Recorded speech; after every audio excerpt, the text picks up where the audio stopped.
बड़ी खबर, जहां भाजपा विधायक विद्यारतन भसीन का निधन हुआ। बड़ी खबर भिलाई से भाजपा विधायक विद्यारतन भसीन का निधन हुआ है। वैशाली नगर विधायक विद्यारतन भसीन का निधन हुआ। रायपुर के निजी अस्पताल में निधन हुआ है। लंबे समय से वो बीमार चल रहे थे।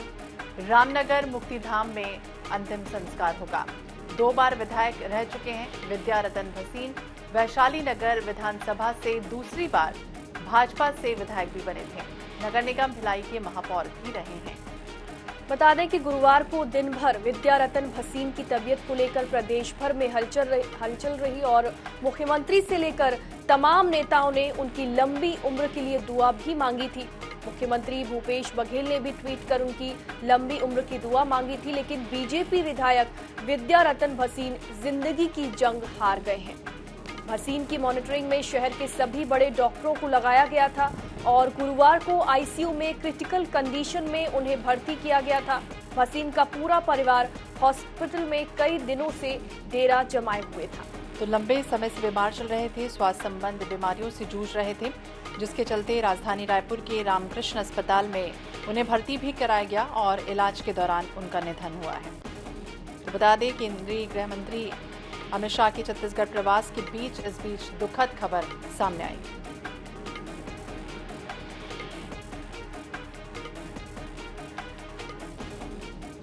आनंद नारायण ओझा हमारे सहयोगी हमारे साथ जुड़ गए हैं। आनंद, क्या जानकारी मिल रही है? कितने बजे अंतिम संस्कार होना है? 1 बजे रामनगर मुक्तिधाम में स्वर्गीय विद्यारतन भसीन विधायक का अंतिम संस्कार होगा। पूर्व मुख्यमंत्री डॉक्टर रमन सिंह सहित जो बीजेपी के बड़े नेता है यहाँ पर आएंगे, क्योंकि जिले से इकलौते विधायक थे और ऐसी मृदुभाषी व्यवहार के तो थे ही। उनके व्यवहार को मतलब सब लोग कहते थे, लेकिन ऐसे वो समय में जीते थे जब पूरा कांग्रेस की लहर चल रही थी। तो दुर्ग जिले के इकलौते विधायक थे। तो राजनीतिक अगर पृष्ठभूमि से, राजनीतिक दृष्टिकोण से भी देखा जाए तो कहीं ना कहीं एक महत्वपूर्ण उनका कद था। ये स्वर्गीय चुनीलाल भसीन के पुत्र थे। चुनीलाल भसीन वो व्यक्ति थे जो संघ को और बीजेपी को खड़ा करने वाले वैशाली नगर क्षेत्र और दुर्ग जिले क्षेत्र में एक बड़ा नाम था। तो एक बार महापौर रहे थे विद्यारतन भसीन साहब, और उसके बाद दूसरी बार विधायक बने थे। पहली बार विद्यारतन भसीन साहब को हराकर विधायक बने थे। दूसरी बार पीडी कुरैशी जो कांग्रेस के विधायक प्रत्याशी थे, उनको मात देकर विधायक बने थे। लगातार इनके स्वास्थ्य 1 साल से खराब चल रही थी और कल रायपुर के एक निजी अस्पताल में इन्होंने अंतिम सांस ली। लगभग रात के 1 बजे के आसपास डॉक्टरों ने उन्हें डिक्लेयर कर दिया कि अब इनकी डेथ हो चुकी है। जी, तो पूरा कहीं ना कहीं एक वैशाली नगर क्षेत्र में और जिले में शोक की लहर है। चाहे मुख्यमंत्री की बात की जाए, सांसद की बात की जाए, चाहे जो भी उनके चाहने वाले हैं वो। आनंद, आप हमारे साथ बने रहिए। हमारे साथ प्रताप मिश्रा जी भी जुड़ गए हैं, जो उनके वरिष्ठ मित्र रहे हैं। प्रताप जी, जिस तरह से बात करें, विद्यारतन भसीन जी अब नहीं रहे हैं। कह सकते हैं कि राजनीतिक क्षति तो है ही, लेकिन आप उनके मित्र रहे हैं, कितनी क्षति देखते हैं? बहुत भारी क्षति है, व्यक्तिगत मेरे लिए भी और समाज के लिए। जी प्रताप जी, कोई ऐसा वाकया आप बताना चाहेंगे जो आप लंबे समय तक याद रख पाए, चूंकि वो आपके मित्र रहे? अब इस समय जिसे बोलूं, बहुत ही मेरे अभिन्न मित्र रहे हैं। मेरे गार्जियन अभिभावक रहे हुए हैं। जी,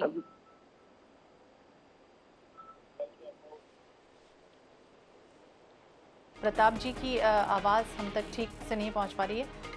प्रताप जी हमारे साथ जुड़े थे, उनके मित्र हैं, लंबे समय से बीमार चल रहे थे। भिलाई से खबर सामने आई, दुखद खबर सामने आई है।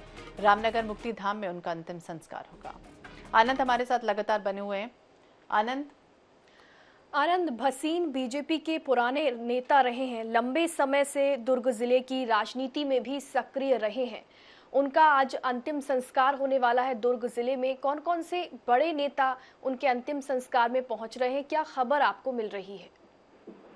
देखिए, अब तक जो सूचना मिली है, जिस प्रकार से पूर्व मुख्यमंत्री डॉक्टर रमन सिंह साहब ने दुख व्यक्त किया है और वो उनके संपर्क में दिखे, उनसे उनका लगातार मतलब आना जाना रहा है। कल भी आए थे तो समाचार पूछा था, तो उनके आने कन्फर्म हो गया है लगभग। और उसके अलावा प्रदेश अध्यक्ष अरुण साहब आ सकते हैं और स्थानीय सांसद और राजनांदगांव सांसद संतोष पांडे, इसके अलावा बाकी लोग तो आएंगे ही आएंगे। जिले में डॉक्टर सरोज पांडे राज्यसभा सांसद और उसके अलावा तमाम ऐसे लीडर हैं जो प्रदेश से, जिनके साथ उनका काम किया। बृजमोहन अग्रवाल की बात की जाए तो वो लोग आएंगे। खासकर संघ से जुड़ा हुआ बैकग्राउंड उनका था, तो संघ के लोग भी यहाँ पर आएंगे। बिसरा राम यादव जो सरसंघ चालक है प्रदेश के, वो आएंगे। उसके अलावा जो यहाँ पर एलएम बाबा हैं, संघ से जुड़े हुए हैं, तो मतलब ऐसे सैकड़ों की संख्या में जो लोग हैं जो विद्यारतन भसीन साहब को अंतिम अपनी श्रद्धा व्यक्त करने आएंगे। उनके जो घर पे अब तैयारी शुरू कर दी गई है, बैरिकेडिंग लगा दिया गया है ताकि यहाँ पर भीड़ अगर बढ़े तो यहाँ पर पूरी व्यवस्था को ठीक से सुचारू ढंग से किया जाएगा। क्योंकि भिलाई में बारिश तेज हो रही है तो यहाँ पर जो प्लास्टिक वाले जो शेड है उसको भी लगवाया जा रहा है ताकि लोग जो यहाँ पर आए उनको अंतिम दर्शन के लिए वो यहाँ पर रुके और अपना एक नेता के प्रति जो श्रद्धा व्यक्त करना है उनके जीवन के प्रति वो व्यक्त कर सके। रामनगर मुक्तिधाम में भी जो साफ सफाई और अन्य जो पहले से तो है ही, लेकिन अन्य जो तैयारी, चूंकि वीआईपी वहां पर आने हैं तो उसकी भी तैयारी हमारे साथ बने रहिए। हमारे साथ राजेंद्र अरोड़ा जी भी जुड़ गए हैं, पूर्व सभापति हैं नगर निगम के। राजेंद्र जी, जिस तरह से बात करें, भसीन जी का निधन हो गया और लंबे समय से बीमार चल रहे थे। ये उम्मीद की जा रही थी कि वो जल्द से जल्द स्वस्थ हो जाएंगे, लेकिन कहा जाता है ना कि ईश्वर के आगे सब कुछ हार जाता है व्यक्ति, और यही हुआ, उनका निधन हुआ। कितनी आत्मीय क्षति आप देखते हैं? श्री विद्यारतन भसीन विधायक जी के निधन पर भिलाई को अपूर्णीय क्षति हुई। वो एक परिवार के सदस्य जैसे, बड़े भाई जैसे थे, सरल स्वभाव के। हर व्यक्ति उन्हें परिवार का सदस्य मानता था और हर सुख दुख में वो हर समय खड़े रहते थे और मदद करते थे। आज उनके निधन से बहुत दुख हुआ और भिलाई को बहुत अपूर्णीय क्षति हुई है और उनकी जगह कोई भी नहीं ले सकता, ऐसे हम खुद सोच रहे हैं। जी, उनकी जगह कोई नहीं ले सकता। और राजनीतिक रूप से अगर देखें तो कितनी क्षति महसूस होगी अब बीजेपी को। गरीब से गरीब परिवार का सदस्य भी उनके दरवाजे जाता था तो बिना उनके काम हो जाते थे और खुशी खुशी वापिस आता था वो। तो बिल्कुल आज जी उनका जो स्वभाव था बहुत सरल स्वभाव था। तो सरल स्वभाव के धनी थे, सेवा भाव उनमें जन्म से ही था और ये उम्मीद की जा रही थी कि वो जल्द से जल्द स्वस्थ हो जाएंगे। लेकिन कहा जाता है कि ईश्वर के आगे कुछ नहीं कहा जा सकता, और यही हुआ जब जैसे ही पता चला कि नहीं रहे हैं। ये भी आपसे समझना चाहेंगे राजेंद्र जी, कल ये कहा जा रहा था, अखबारों में, न्यूज़ में भी ये बात सामने आई थी कि उनका निधन हो गया, लेकिन थोड़ी देर बाद ये कहा भी गया था कि नहीं, खंडन है, ये नहीं, ऐसा नहीं है। लेकिन अब जब पूरी तरह से स्पष्ट हो चुका है तो क्या महसूस कर रहे हैं आप?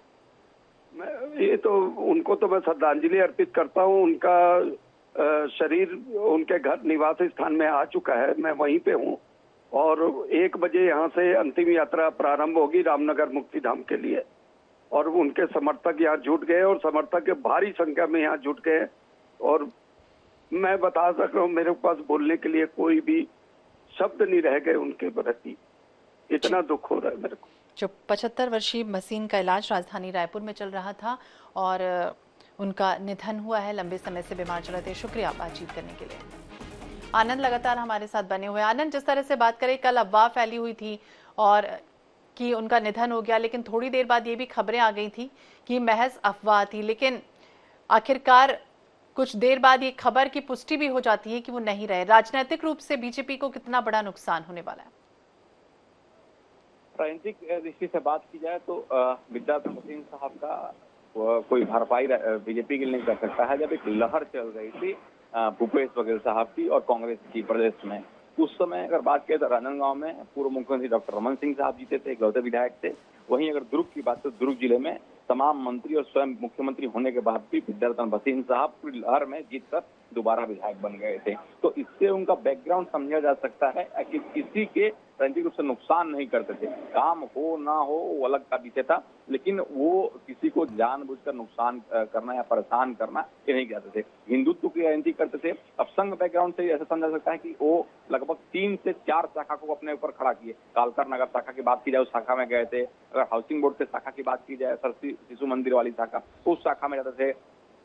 शुरू से संघ परिवार जुड़े थे। उनके जो पिता थे स्वर्गीय चुन्नीलाल भसीन साहब, वो एलएम पांडे और ऐसे जो शुक्ला साहब थे यहाँ पर, जी शुक्ला के पिताजी, वो यहाँ पर बीजेपी को संस्थापक सदस्यों में से एक माने जाते हैं। जो एक ब्रिजमोहन अग्रवाल रहे हैं, और या फिर बिलासपुर से बात की जाए अमर अग्रवाल के पिता स्वर्गीय लक्कीराम अग्रवाल रहे हैं, उनके साथ भी इन्होंने काम किया था, जो कि बीजेपी को स्थापित करने वाले संस्थापक सदस्यों में से आते हैं। तो उनके साथ भी विद्यारतन भसीन साहब ने काम किया था, जिससे बीजेपी इनको लगातार एक सम्मान देती थी।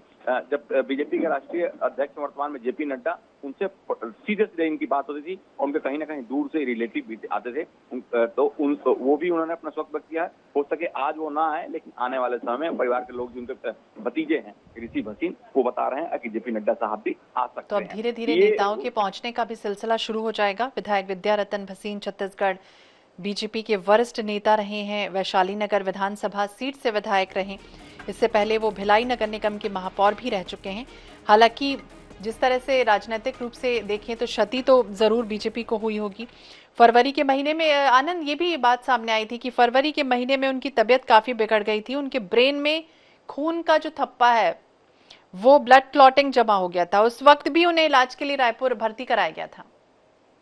जी, उस दौरान में उनकी तबीयत बिगड़ी थी, रायपुर भर्ती कराया गया था, लेकिन उनकी इलाज के दौरान छुट्टी होने पर वो वापस आ गए थे। एक मिनट, आप एक जो भिलाई नगर में नेता प्रतिपक्षों के साथ रहे हैं, उनसे ये बात करना चाहते हैं।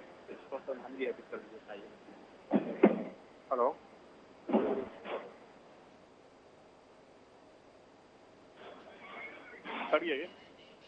हेलो, तो भिलाई के नेता प्रतिपक्ष भी आनंद नारायण ओझा के साथ जुड़े हुए हैं। आनंद, आप तक आवाज पहुंच रही? जी आनंद, बात कीजिए। नेता प्रतिपक्ष भिलाई नगर निगम के वो आईएनएच के माध्यम से अपना श्रद्धांजलि उनको अर्पित करना चाहते हैं और ये बताना चाहते हैं उनका व्यवहार कैसा। हेलो जी, वैशाली नगर के विधायक सम्मानीय श्री विद्यारतन भसीन जी का आज रात 2:44 पे निधन हो गया। तो निरंतर 3 बार के विधायक थे, बहुत ही सरल स्वभाव के व्यक्ति थे। हम पूरे वैशाली नगर की जनता